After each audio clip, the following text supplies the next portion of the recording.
जब भी हम भारत की सुरक्षा की बात करते हैं तो एक इंटेलिजेंस एजेंसी हमारे दिमाग में आती है, वो है इंडिया की रॉ।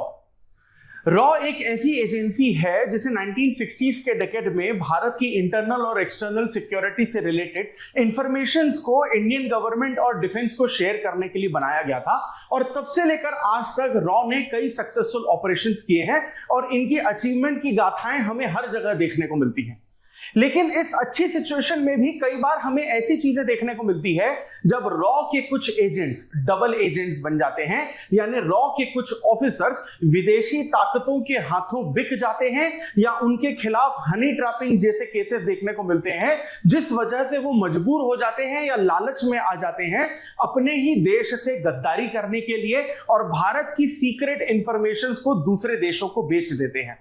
इसी तरीके के एक केस उन्नीकृष्णन स्पाई स्कैंडल के बारे में आज के इस वीडियो में हम लोग डिटेल में और आसान भाषा में समझने की कोशिश करेंगे। Welcome to Chahal academy, this is Anubhav Deepani. तो हम यहां पर बात कर रहे हैं उन्नीकृष्णन स्पाई स्कैंडल की। यह बेसिकली एक ऐसा केस है जो जब भारत की सरकार और भारत के लोगों के सामने आया तो उसने सभी लोगों को पूरी तरीके से यहां पर आश्चर्यचकित कर दिया था। हम बात कर रहे हैं लेट 1980s की, जब उन्नीकृष्णन नाम के एक रॉ एजेंट थे जो बेसिकली रॉ में एक सीनियर ऑफिसर थे और ये एक आईपीएस ऑफिसर थे। आगे चलकर बेसिकली ये पता चला अलग अलग इन्वेस्टिगेशन से कि ये सीआईए के एजेंट बन चुके थे, यानी अमेरिका की इंटेलिजेंस एजेंसी के ये एजेंट बन चुके थे और इंडिया की जो सीक्रेट इंफॉर्मेशन है वो अमेरिका को ये पूरी तरीके से ट्रांसफर कर रहे थे। वैसे तो ये 1962 के बैच के आईपीएस ऑफिसर थे और रॉ के मद्रास ब्यूरो का इन्हें चीफ बनाया गया था और जो सबसे बड़ी जिम्मेदारी केवी उन्नीकृष्णन को दी गई थी वो ये थी कि इंडियन गवर्नमेंट, श्रीलंकन गवर्नमेंट और श्रीलंका के जो तमिल मिलिटेंट्स हैं उनके बीच में मध्यस्थता स्थापित करना, पीस टॉक को एस्टैब्लिश करना, ये बेसिकली इनका यहां पर मेन काम था। वैसे श्रीलंका के हम लोग उन्हीं मिलिटेंट्स के बारे में बात कर रहे हैं जिन्हें हम लोग लिट्टे टेररिज्म के नाम से जानते हैं, जिन्होंने हमारे ex prime minister Rajiv Gandhi का 1991 में असैसिनेशन किया था। तो यहां पर भारतीय सरकार को और इंडियन डिफेंस सिस्टम को और रॉ को उन्नीकृष्णन पर शक तब हुआ जब भारत सरकार को और रॉ को यह समझ में आया कि जो प्लानिंग वो कर रहे थे श्रीलंकन गवर्नमेंट से बात करने की या श्रीलंका के मिलिटेंट्स के अगेंस्ट, वो सारी की सारी योजनाएं, वो सारी की सारी कॉन्वर्सेशंस, वो सारी की सारी इंफॉर्मेशन ऑलरेडी श्रीलंका के मिलिटेंट्स और श्रीलंका की गवर्नमेंट के पास ऑलरेडी पहुंच जा रही थी। ऐसा एक दो बार होना तो कोइंसिडेंस कहला सकता है, लेकिन जब बार बार ऐसा होने लगा तो रॉ को शक हुआ और उन्नीकृष्णन पर उन्होंने एक सीक्रेट इन्वेस्टिगेशन जो है वो पूरी तरीके से यहां पर शुरू कर दी और एक एक्सटेंसिव काउंटर इंटेलिजेंस ऑपरेशन के बाद यह समझ में आया कि उन्नीकृष्णन रॉ के एजेंट नहीं है, लेकिन वो डबल एजेंट बन चुके हैं, यानी रॉ में एक मोल बन चुके हैं। मोल का मतलब यह होता है कि घर का भेदी लंका डाय, यानी विभीषण बन चुके हैं, यानी अपनी ही देश की बातें वो सामने वाले देश या ऑर्गेनाइजेशन को यहां पर बेसिकली बता रहे हैं। अब रॉ ने जो इन्वेस्टिगेशन की थी उन्नीकृष्णन के अगेंस्ट, उसमें फोन टैपिंग से रिलेटेड, सर्विलेंस से रिलेटेड, रिकॉर्डिंग, प्लेसमेंट वगैरह वगैरह सारी चीजें यहां पर की गई थी और उन्नीकृष्णन के बारे में यह पता चला कि इंडियन गवर्नमेंट और श्रीलंका की गवर्नमेंट और मिलिटेंट्स के बीच में जो सीक्रेट इंफॉर्मेशन यहां पर शेयर हो रही थी या फिर जो सीक्रेट डील्स हो रही थी, वो सारी की सारी चीजें उन्नीकृष्णन यहां पर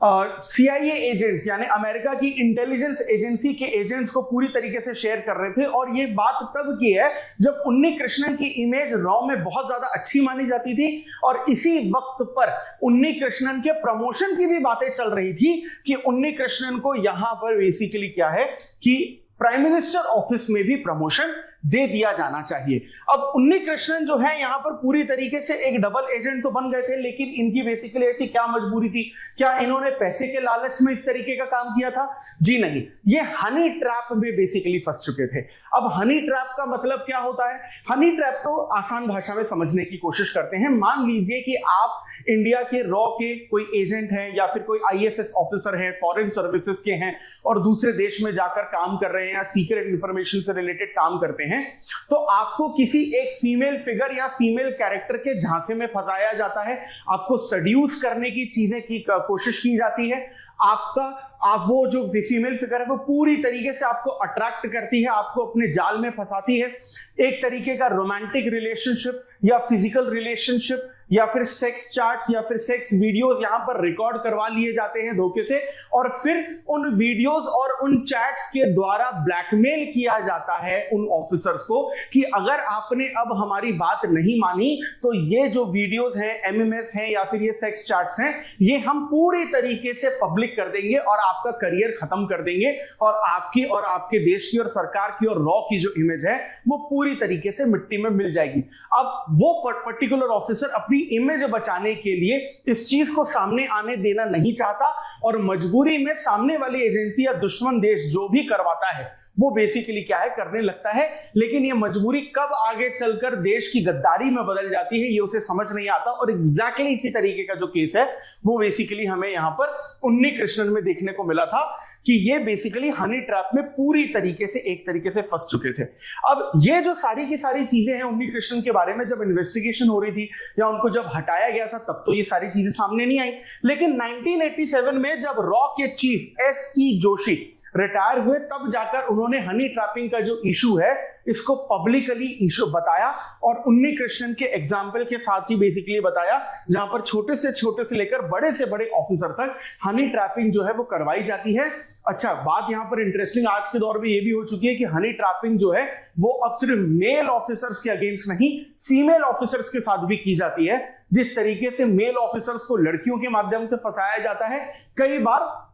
फीमेल ऑफिसर्स को यहां पर लड़कों के माध्यम से भी फंसाया जाता है, तो ये दोनों तरफ से बेसिकली हो रहा है। अब जब ये चीज सामने आई और उन्नी कृष्णन का भांडा फूट गया तो वहां पर उनसे इन कैमरा ट्रायल किया गया, उनको अरेस्ट किया गया और जितनी भी बेसिकली चीजें हैं जो इन्वेस्टिगेशन थी सारी की सारी फिर उनके खिलाफ यहां पर चलवाई गई। लेकिन ये इकलौता ऐसा केस नहीं है उन्नी कृष्णन का जो हमें देखने को मिला है कि हनी ट्रैपिंग के चक्कर में किसी एक ऑफिसर ने अपने देश के साथ गद्दारी की हो, लेकिन ऐसे कई और केसेस हमें देखने को मिलते हैं। अगर हम लोग 2005 से लेकर 2007 तक सुखजिंदर सिंह का केस अगर यहां पर देखें तो ये भी एक रशियन वुमेन के साथ यानी रशिया की लड़की के साथ यहां पर हनी ट्रैपिंग में पूरी तरीके से फंस चुके थे, क्योंकि उस वक्त रशिया के साथ इंडिया की एक एयरक्राफ्ट कैरियर एडमिरल गुर्शकोव की डील हो रही थी और रशिया ये चाहता था कि इस डील के लिए उसे ज्यादा पैसे मिले। और यहां पर जो इंडियन रिप्रेजेंटेटिव थे जिन्हें हम लोग यहां पर सुखजिंदर सिंह के नाम से जानते हैं, उनको बेसिकली हनी ट्रैपिंग में फंसाया गया और इनको इस काम को करने के लिए मजबूर किया गया कि इस डील को और ज्यादा आप हाइक पर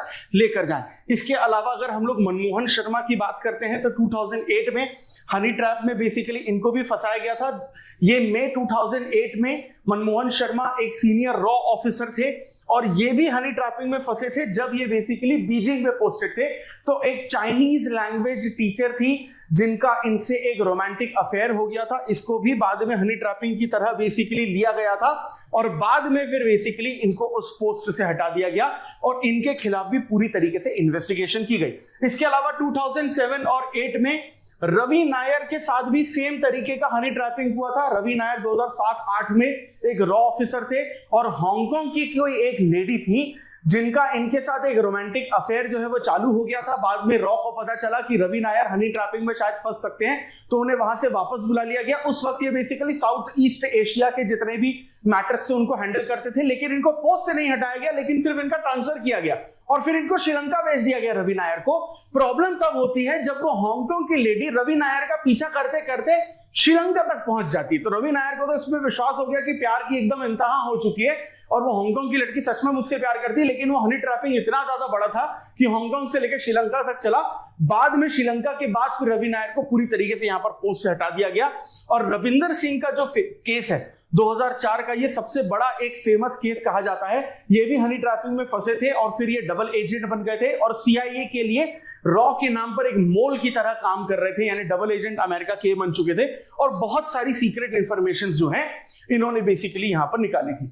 तो इस पूरे के पूरे मैटर से और उन्नीकृष्णन के अलावा कई अलग अलग केसेस से बेसिकली हमें यह समझ में आता है कि आज की डेट में हमको यूपीएससी के सिलेबस में जीएस पेपर 4 में एथिक्स, इंटीग्रिटी, मॉरल वैल्यूज इसलिए सिखाई जाती हैं क्योंकि आप सभी वो एस्पिरेंट्स जो आगे चलकर आईपीएस या आईएफएस ऑफिसर बनने वाले हैं, आपके साथ भी इसी तरीके के हनी ट्रैपिंग के केसेस हो सकते हैं। अगर आप बहुत बड़े लेवल पे पहुंचते हैं, उस वक्त आपको अपने कैरेक्टर को संभाल के रखना है, स्ट्रांग रखना है, अपने विवेक का इस्तेमाल करना है और अपने चरित्र को संभाल कर रखना है और सिर्फ सारा काम देशभक्ति की तरफ ही करना है। क्योंकि अगर कोई भी ऑफिसर इस तरीके के हनी ट्रैपिंग में फंसता है तो नुकसान सिर्फ उसका नहीं, पूरी की पूरी सरकार का, ऑर्गेनाइजेशन का और देश का होता है। और अगर इस तरीके के हनी ट्रैपिंग के केस में आप फंसते हैं तो आपका पूरा का पूरा करियर जो है सरकार के द्वारा उसी वक्त खत्म कर दिया जाता है। तो इसी तरीके के इंटरेस्टिंग और कॉम्प्लिकेटेड टॉपिक्स को अगर आप डिटेल में और आसान भाषा में समझना चाहते हैं, so for that please stay tune to Chahal academy, ताकि हम ज्यादा से ज्यादा कंटेंट आपको प्रोवाइड करके आपके यूपीएससी सिविल सर्विसेज एग्जामिनेशन की प्रिपरेशन को और आसान बना सकें।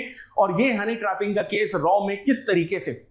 घुसा था और नुकसान पहुंचाया था और आपका एथिक्स और इंटीग्रिटी कितना ज्यादा जरूरी है आपके लिए, अगर आप ये चाहते हैं कि इस वीडियो के माध्यम से ये सीख देश के ज्यादा से ज्यादा एस्पिरेंट्स को मिल पाए, तो इस वीडियो को ज्यादा से ज्यादा लाइक और शेयर करिए और YouTube चैनल को सब्सक्राइब करिए। This is Anubhav Depani signing off. I will see you in the next video. Thank you very much.